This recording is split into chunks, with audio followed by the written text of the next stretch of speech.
my lovelies, and welcome to my booktube channel, The Sassy Library Fox. My name is V, and today I'm finally going to put out some Rainboween recommendations for you.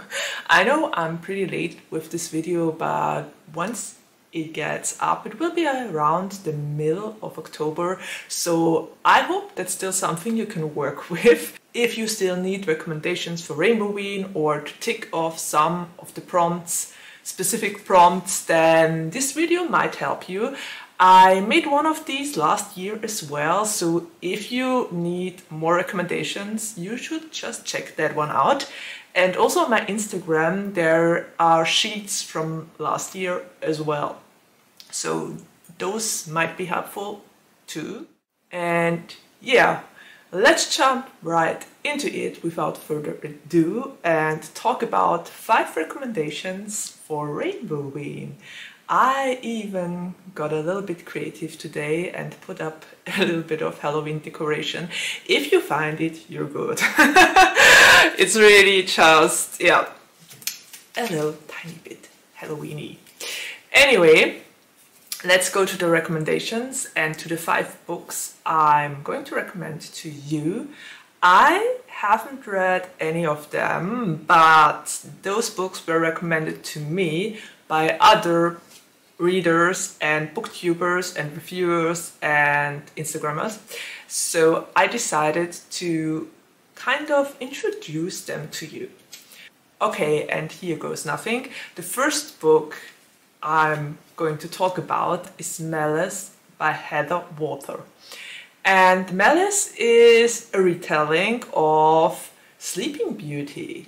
And the interesting thing about this retelling is that Adhara falls in love with the witch. Or is it the bad 13th fairy, I think? Anyway, I think she's a witch in this book.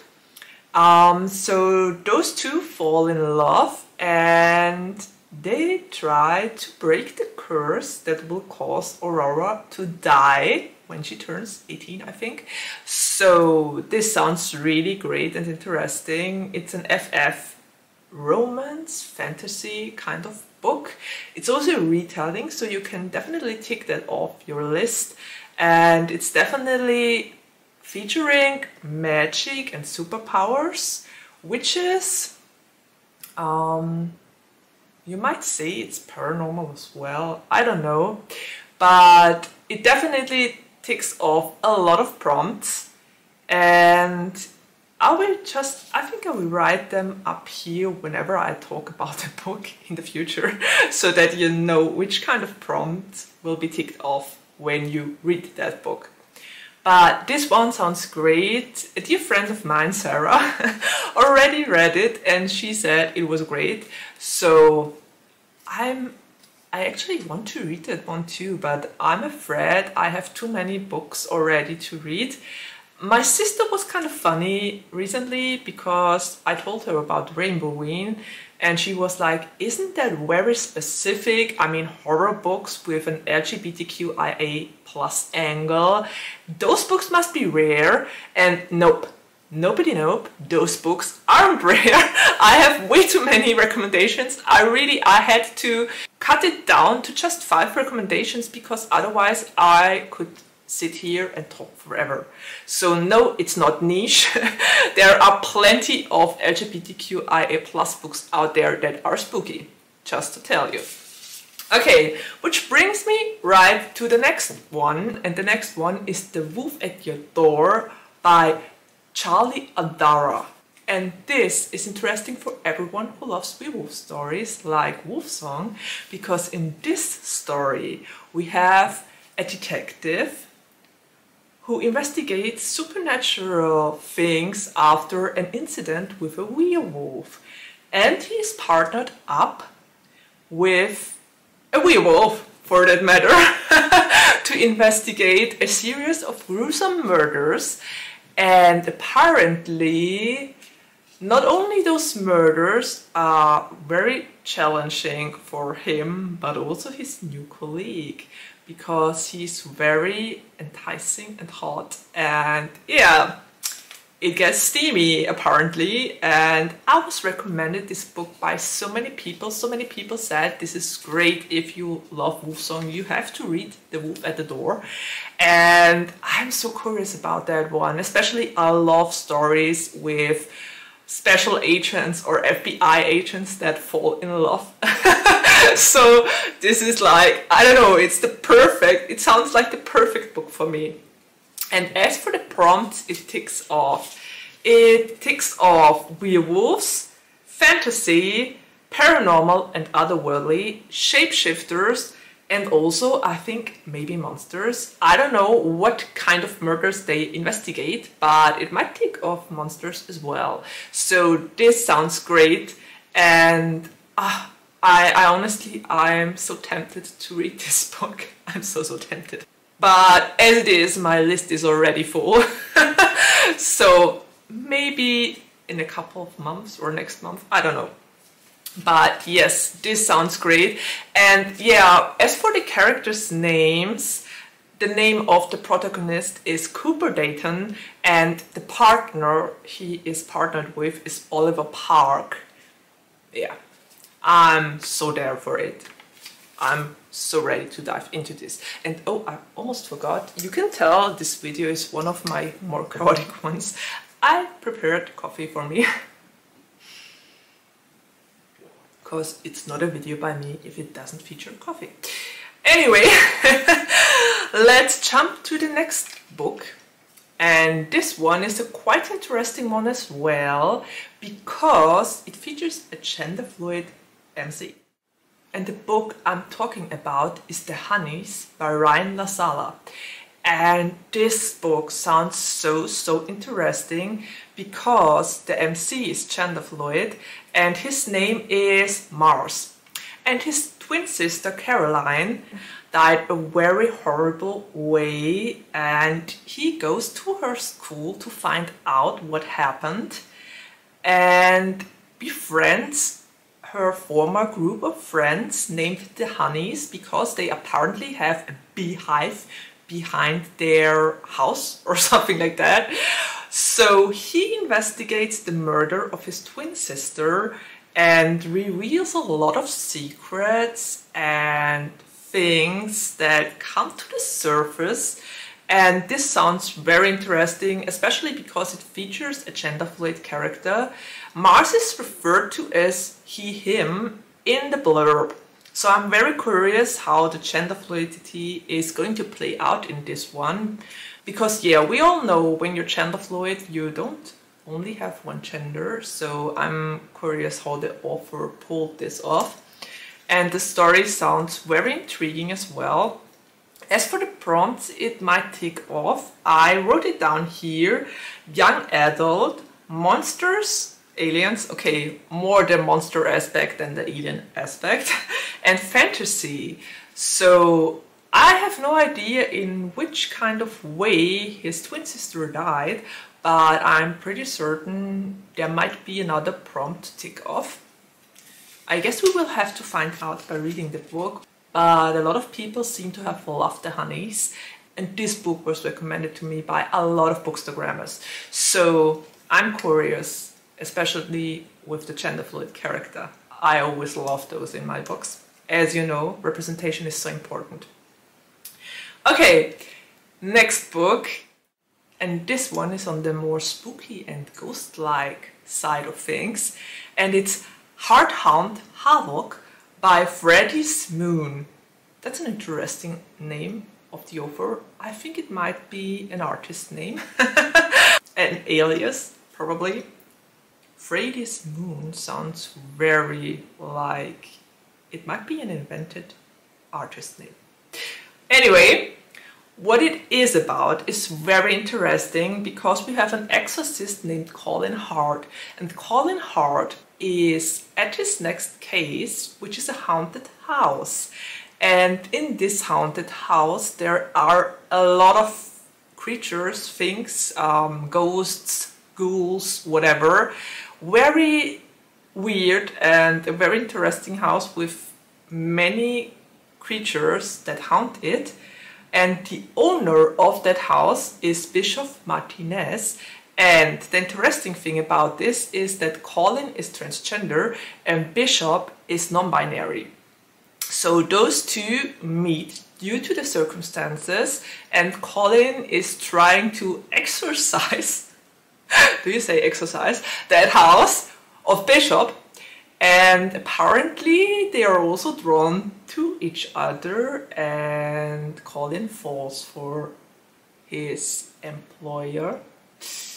So this is kind of interesting. He obviously uncovers the truth about the house, why it is so haunted, and a lot about Bishop as well, and I'm very intrigued by this.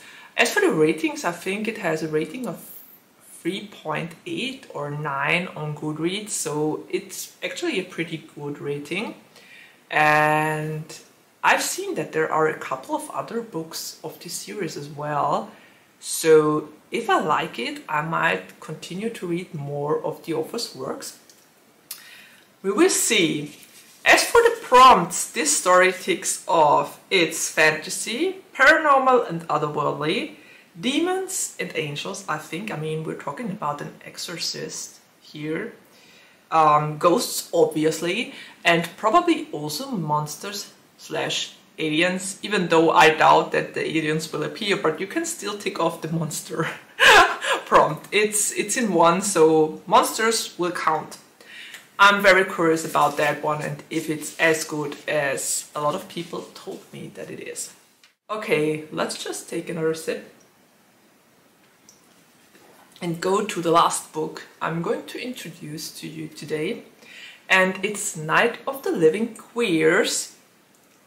And I can only say that it's edited by Shelly Page and Alex Brown, because there are 13 authors who wrote 13 short stories. It's a queer anthology written by authors of color and queer authors at that. So it are 13 tales that all play around Halloween night.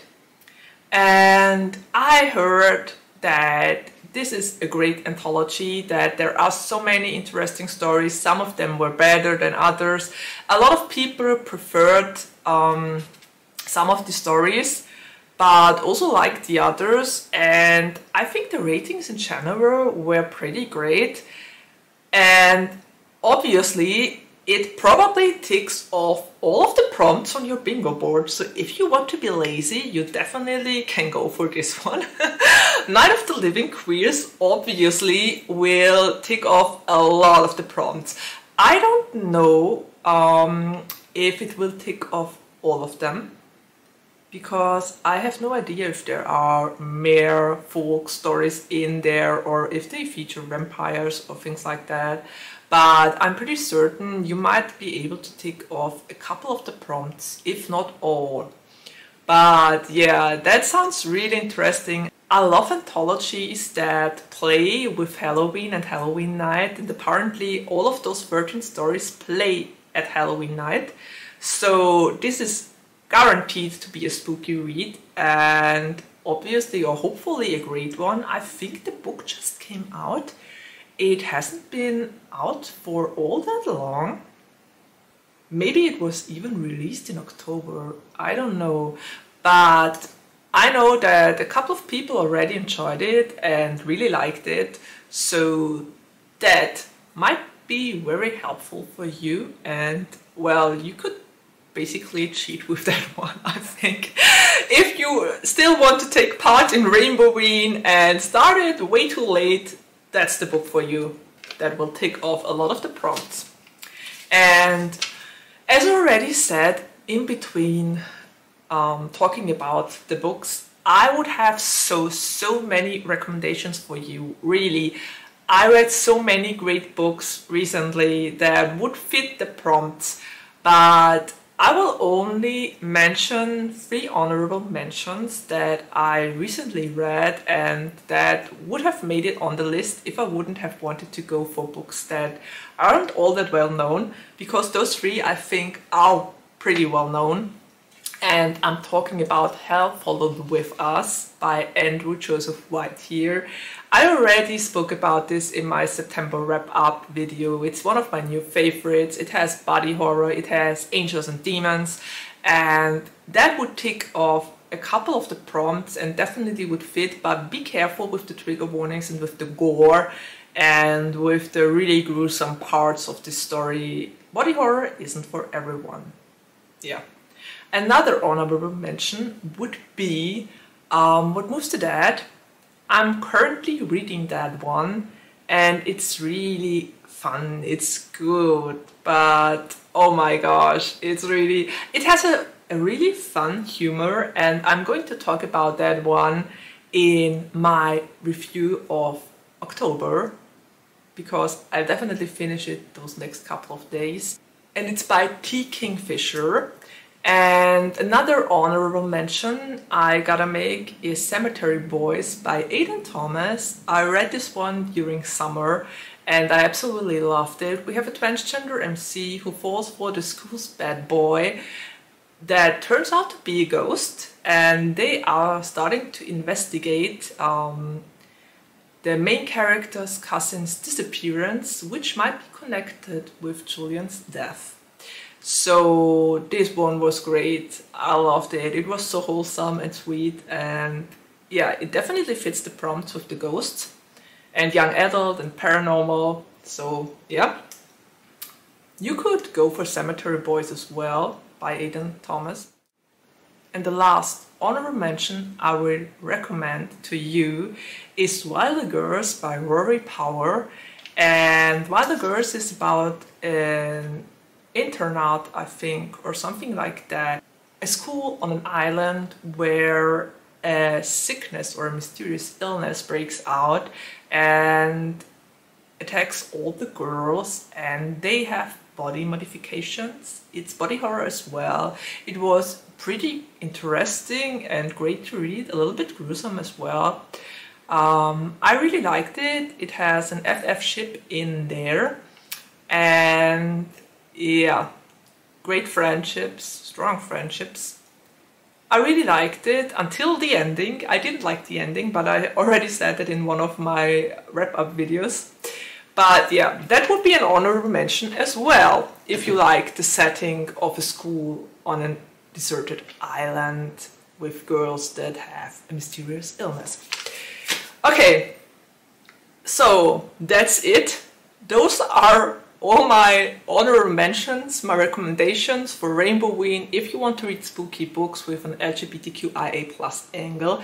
If you want to tick off the bingo board, I might kind of put in the bingo board here again, and I'll probably also try to tick off all the prompts I just spoke about while I talked about those books, and we'll see if it will fill the bingo board. Would be interesting. If it does, you might see it here now. Anyway, this is it for me for today. I hope you enjoyed this video. If you did, like, subscribe, comment, whatever. I would love to hear what you are reading during Rainboween, if you took part in Rainboween or not. I know a couple of people just joined the Discord channel, and I love that. You're very quiet though, so feel free to write in there. I don't bite, or not much. So I would really love to get to know you better and to talk to you about all the books you're currently reading for Rainboween. And if you're just taking part in Rainboween but aren't part of the Discord, you can always write me a comment down below. I would love to hear from you, and maybe you have recommendations of your own I should check out. I always love recommendations, you know that. So yeah, I think I'm already at the ending of my video, and there's nothing left to say except of take care, stay healthy and safe, and see you around the next time. Bye! Is it by Kingfisher? Yeah, it's by Kingfisher. I hope I didn't butcher that now. Wait a second. Oh, I have a gift for you.